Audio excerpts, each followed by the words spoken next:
welcome to this video. This video is going to be a book talk on Shadow of the Fox by Julie Kagawa. I think I'm saying that right. I don't know. Oh my god, I finished this near like half an hour ago. I had to stop bawling my eyes out and oh my god. So this was an amazing book, just to put it like that. I loved it despite it being written in first person and not knowing that there was two POVs. But surprises along the way. Things happen. It ends up, it's fine. And it was actually pretty easy to follow, considering it was a chapter on Yumiko, and then it was a chapter on Tatsumi, then Yumiko, Tatsumi, Yumiko, Tatsumi, so on. It just kept flip-flopping, and it honestly stayed consistent. So, on to my little chat about this. First, we're going to start out with the character this book starts out with, which is Suki, who we get like 3 or 4 third-person viewings of her. Suki's just that weird character that's in there. You don't know why until the end. Like, she's helpful at the end, but you don't actually know why she's really there until the final battle. And god damn it.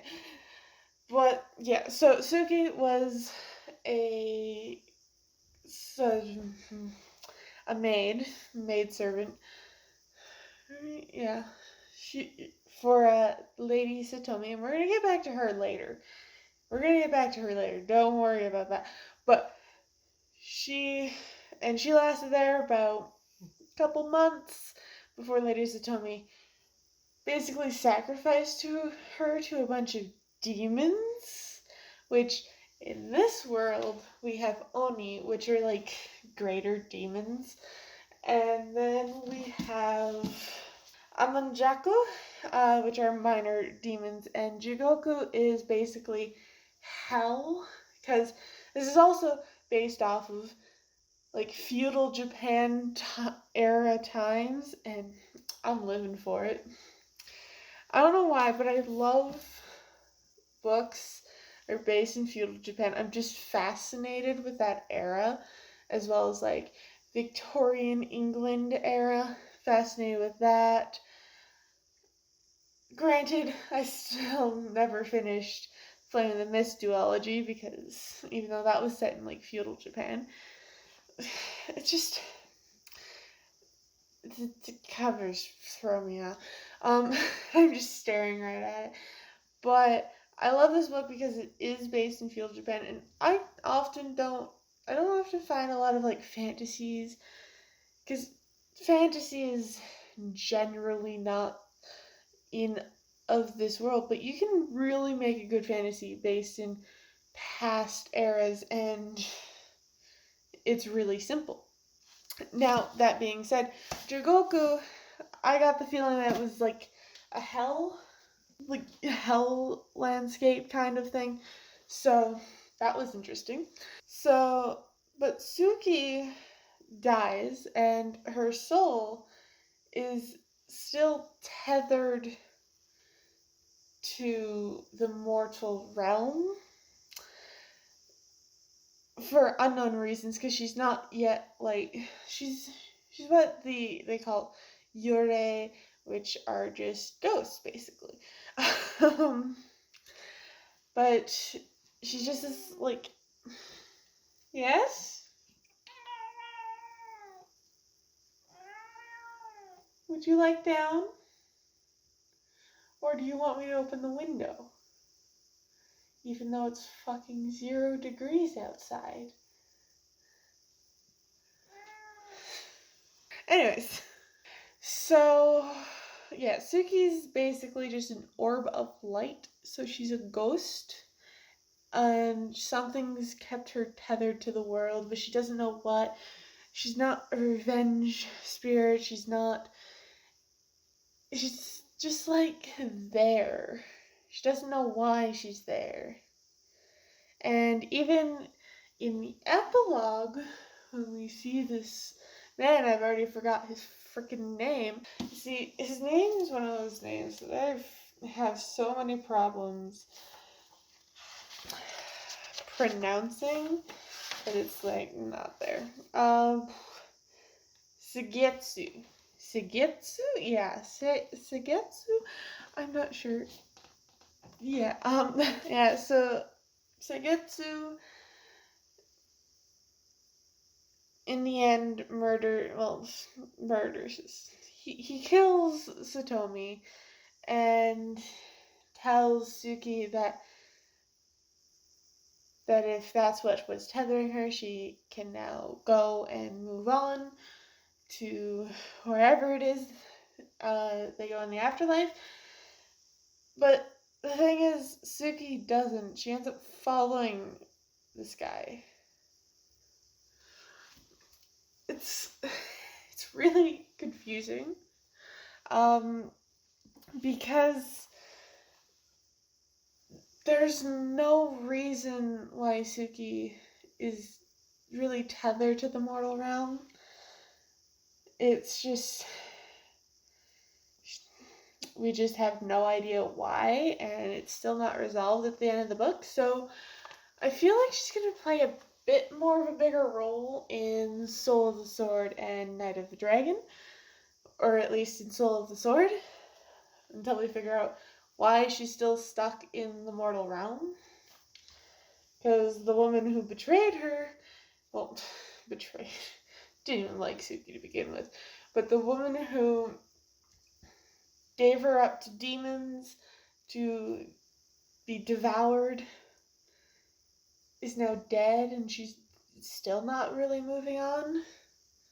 So that's a thing. So yeah, and since we've spoken so much about Lady Satomi, let's talk about how much of a fucking bitch she is. Satomi, awful person. Awful person. She is the favored concubine of the emperor, and yeah, that's all fine and well, but still, what the fuck? And we find out at the end that she has a master who's not immortal, but he's looking for the dragon scroll, which is another thing I'm gonna get to later. But she's also a blood witch, which means she does blood magic. Not a very good type of person. She would be executed if she was found out. But she's dead now, so that doesn't matter. But she's the whole reason that demons go after the temple, go after Yumiko and Tetsumi and Okami and Daisuke. So many things. Also, all the main characters in this book, bless their hearts, are so great.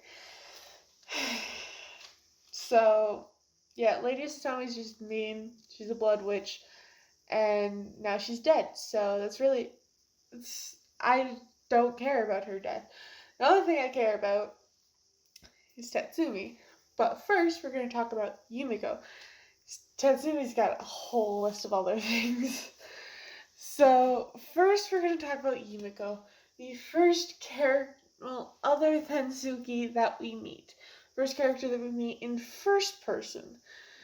And oh my god, I love Yumiko. She is half human, half kitsune, which is just half human, half fox. She's not a full yokai, which is fox. And a yokai is a creature with supernatural powers. So she's got the powers of Kitsune, which are illusion and trickery.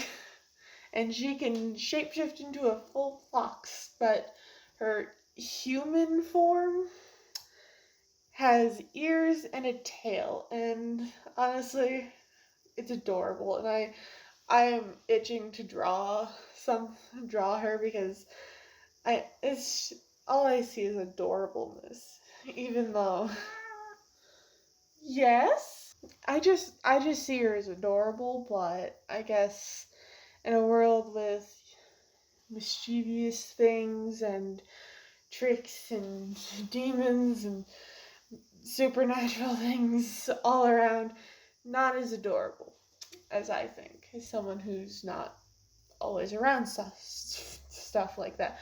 So, yes. But yeah, Yumiko's half fox, and during this entire book, she is hiding her yokai nature and parading as just a normal human girl with no supernatural abilities, nothing. And oh my god, the fact that she was able to trick Tatsumi was great, but also very heartbreaking at the end. But Yumiko's there's like this whole prophecy around Yumiko, and is rather interesting because she's shown to be at the top of this like dangerous, just awful future, but she's like the light, and whoever, I'm assuming her parent, well, her mom or dad, saw this and then sent her to the monks at the Silent Winds Temple. And honestly, it's so, I just I want Yumiko to be happy. She is my second favorite, second favorite character of this series, so. But she's great. She's really defenseless sometimes because she's hiding her fox magic and stuff like that. So she can't fully unleash some of that. And I get it. But there's so many times that she could have died. And it just breaks my heart. But yeah, so that's enough about Yumiko. Now we're going to talk about Tatsumi, which I have the most to say about Tatsumi.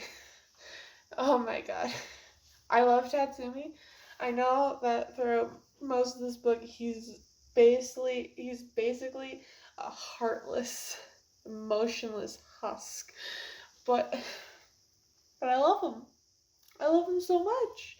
I can't help but love him. Even though I knew I shouldn't have, and I had a right not to,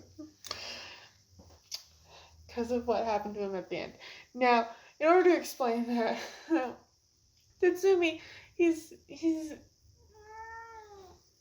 yes?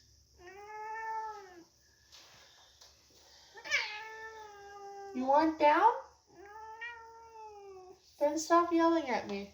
But anyways, Tatsumi was raised in the Shadow Clan, and the Shadow Clan has a bunch of secrets. One of those secrets is that they have a cursed blade, Kamigaroshi, I believe that's how you pronounce it. And in this blade is the demon Hakamono. Also, I hope that's how you pronounce it. And oh my god. He has to be emotionless so that Hakamono does not take over his mind and body. Now, at the end of this book, Hakamono does do this, and it's really upsetting, and I just don't want to think about it, but I'm going to be faced with that in Soul of the Sword when I start that right after this video. But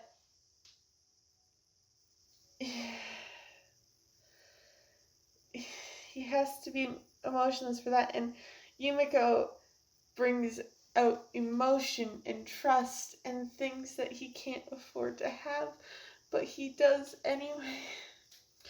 And his last thought before Hakamoto takes over his body is about Yumiko. I just can't. He's got some emotion. You could see it plain as day. He has some emotion. He feels, even though he's been taught not to, because Yumiko showed him kindness, gentleness.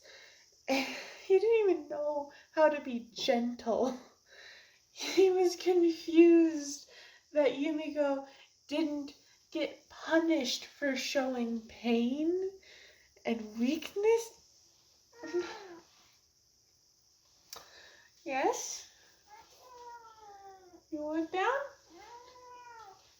And he's just, he's just so freaking amazing.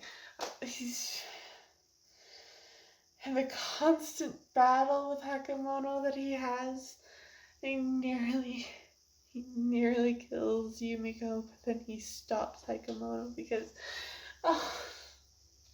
I just love it. Tatsumi constantly straining and trying to protect Yumiko is honestly my favorite.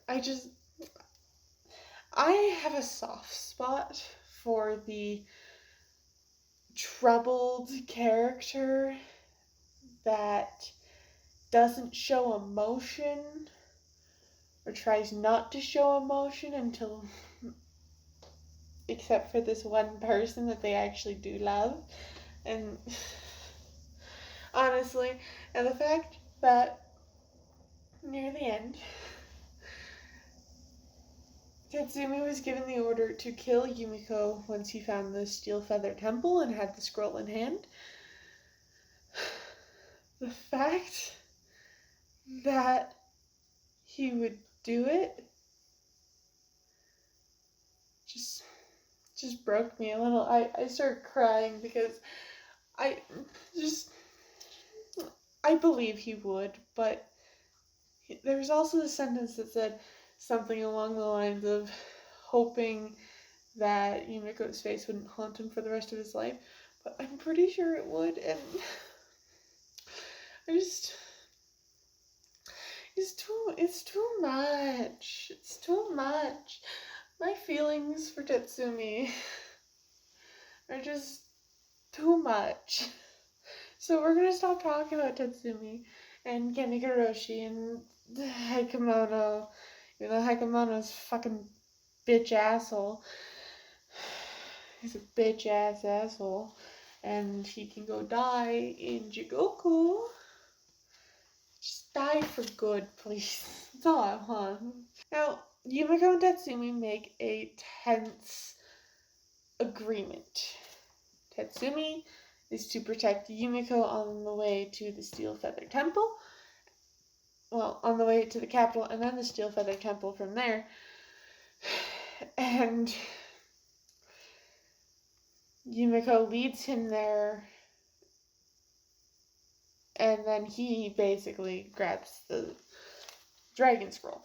But of course, Yumiko has the Dragon Scroll with her, and now we're going to go on to the Dragon Scroll itself. Now, Dragon Scroll is divided into to believe it was 3 pieces. So there are 3 pieces of 1,000 prayers that this Lord had said while in the turmoil of sea, trying to raise the dragon. The great dragon, was told the man that he could grant him 1 wish in exchange for his soul, or leave and be on his merry way. Now, the Lord chose not to sell his soul to the dragon. So, but every 1,000 years,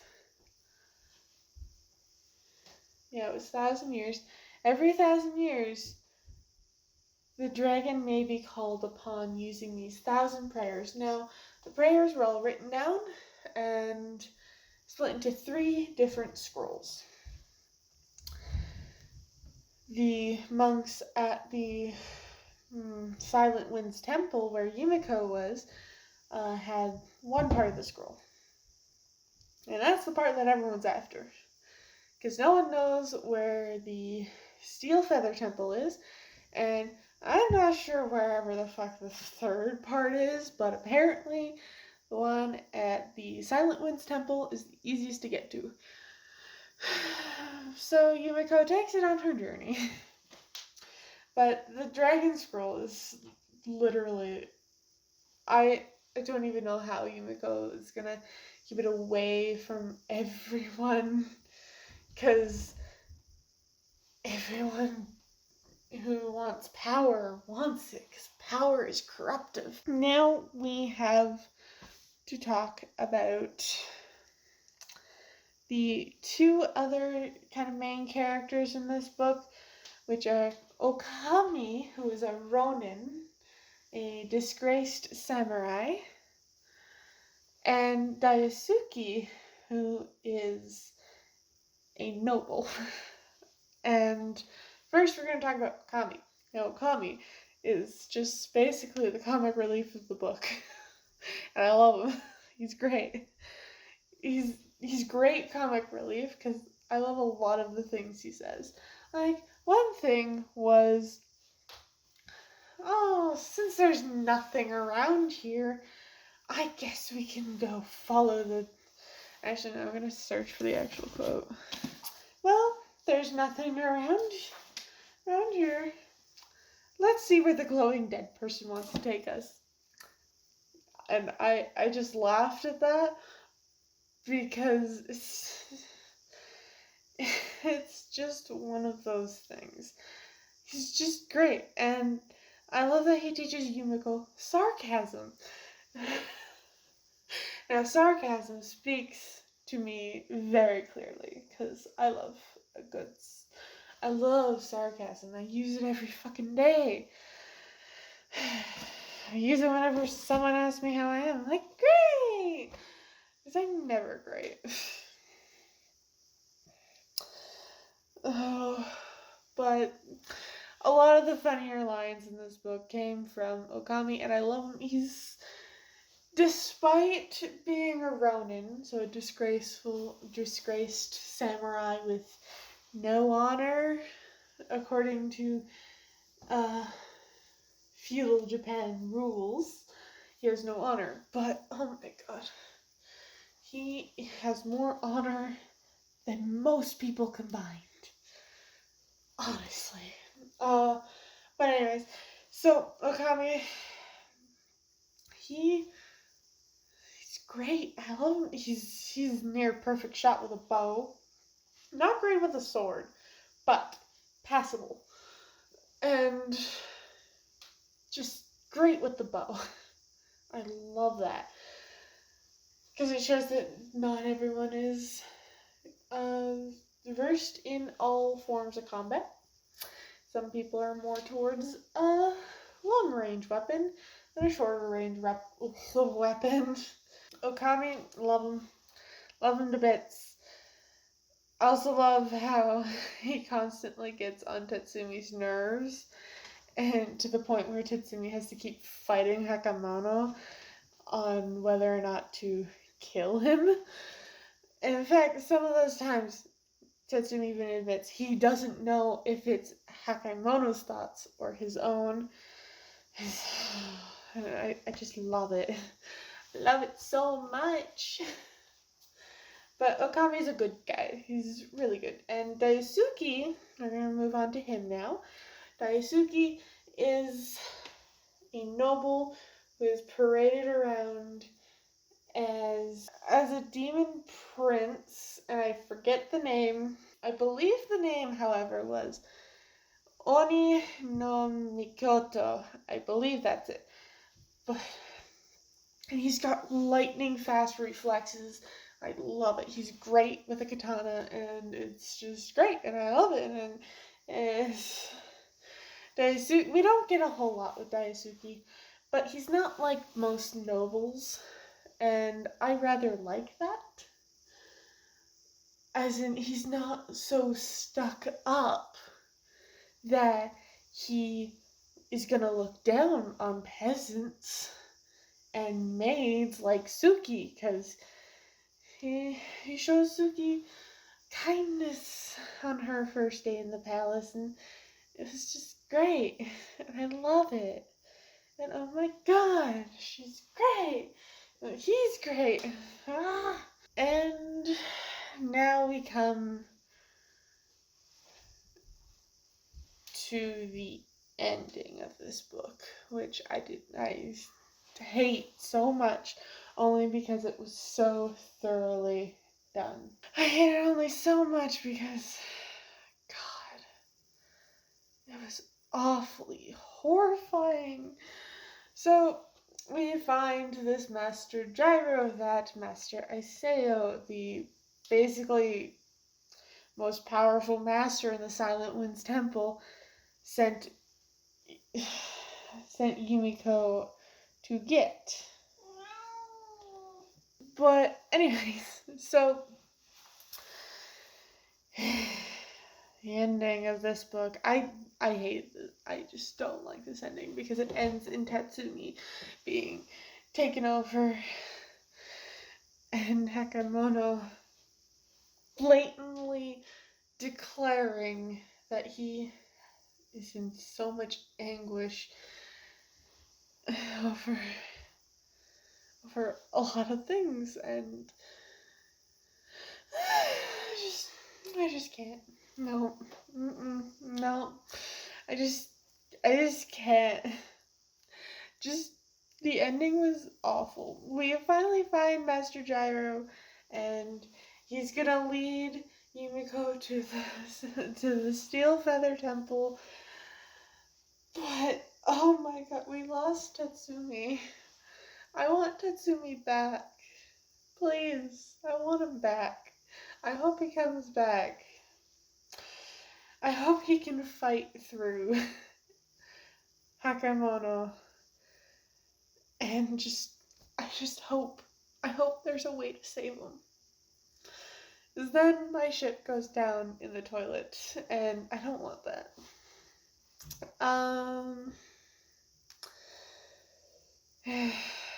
The ending of this book was just awful. I feel so emotionally attached to Tatsumi that I can't even speak about it without getting really emotional. So to prevent me from babbling more, I'm gonna leave this video here. This book is honestly 5 stars, considering it is written in first person, and I don't usually like first person books. Usually. But this is amazing. So, I'm gonna end the video here, and I hope you all enjoyed. This is a 5 out of 5 star read from me. And if you somehow made it through this entire video and haven't read this book, I highly suggest you go do so. Right now, go buy your book and then read it. Oh my god. But yeah, so Shadow of the Fox. Really good book, and I'm going to start Soul of the Sword right after, and once I get something to eat, because I haven't eaten today. Probably a bad idea. But yeah, so amazing book. Go check it out if you haven't. And yeah, like this video if you liked it, and subscribe and ring that notification bell so you're notified whenever I post a new video, because that's not at all regular. So it's better if you ring the bell and get notified, because otherwise it's not going to work. You won't see my videos right when they come out, and it's just a thing. And yeah, but yeah, hope you all enjoyed, and I will see you all in the next video. Bye!